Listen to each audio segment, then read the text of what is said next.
Hi, greetings to the first upload on my YouTube channel. This right behind you is a Panasonic Plasma ZT60 manufactured October 2013. It's one of their flagship models, the top of the line with a nice black filter, really good at reflections.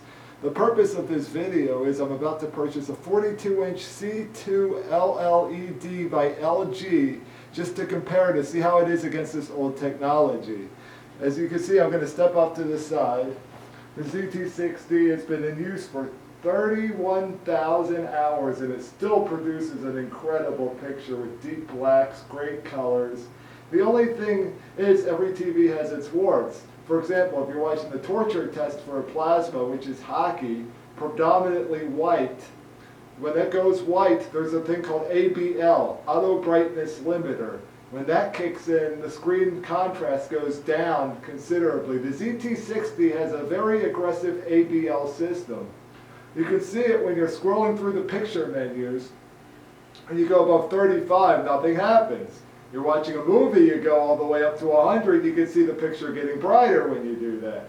This right here that you're watching is a royalty-free video, no copyrights, that's why I'm playing it and that's why I'm using it.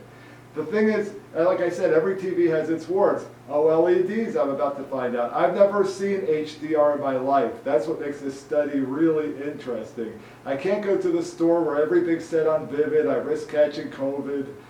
It's just not good. So I'm bringing one home to me. I ordered an open box item, 42-inch, because it's 20 pounds. I figure I can carry 20 pounds, right?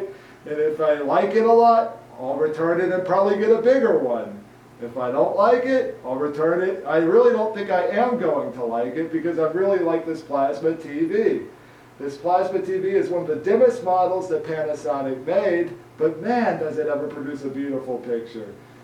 As far as the OLED things to look out for, I've read, doing my research online, are uniformity, the banding on near black content, looking out for black crush. And one thing that worries me about OLED is I was in a Walmart store when they first entered that store around 3.5 years ago. I believe that was the 2019 model. Well, those TVs had like a mirror-like reflection in a bright showroom floor. It was right up next to a Samsung QLED which had a filter. I know the filter many say compromises the picture quality. Well, I say it actually enhances it because I have a light on right over there, which you can't even see on the TV barely, and that's the filter working its magic. I'm afraid the C2 is going to be like a mirror. I used to own a DSL TV back when HD TV first became about. That was one of those projection systems with mirrors inside and a light that you had to change every few thousand hours. That thing reflected like glass. And this room gets pretty bright with a few windows here, one behind it. It's an open floor plan with a tall ceiling. Well, I'm going to step aside and show you on this plasma. I really don't believe, I'm just going to step aside. If you can see me, great. If not, whatever. I do not believe in the purest picture settings. I believe in what looks best for me. I like using the custom menu setting because it has more of a pop to it. Panasonic put a little extra sharpness into the custom. Inherently, plasmas can be quite dull in the terms of sharpness. I don't want over sharpness too, which is something that LCDs do. And I know the OLEDs use an LCD subset pixel with the white. This uses RGB.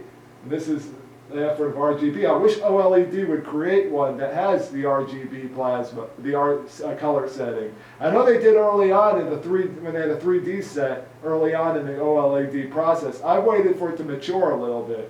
As far as the picture settings, I don't believe in the purest. I just like what's best for me. Right now this TV has 31,000 hours on it. And as you can see, the picture setting, I use custom mode, contrast 95.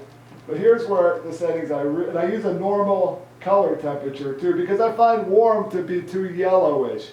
As a digital photographer, I've really gotten used to creating a white balance, and I don't like my whites looking yellow. I like them looking normal, and I watch a lot of hockey, which is something I really want to put through the torture test with the OLED to see how it does.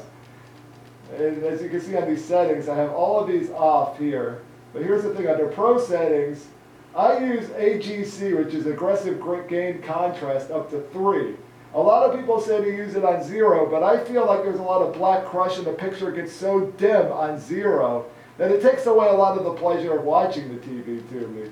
I use native contrast, white detail I leave default, and color details same default. Gamma, I use a 2.4 and the more details are at default.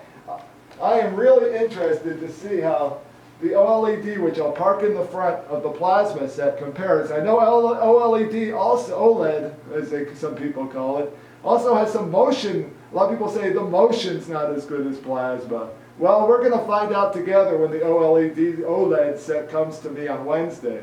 I'm not going to do an unboxing video because watching me put screws into a stand, forget about it. Well, thanks for watching. See you more later this week when we get to do some comparisons with royalty-free videos on YouTube. Thanks for coming to my channel. See you then.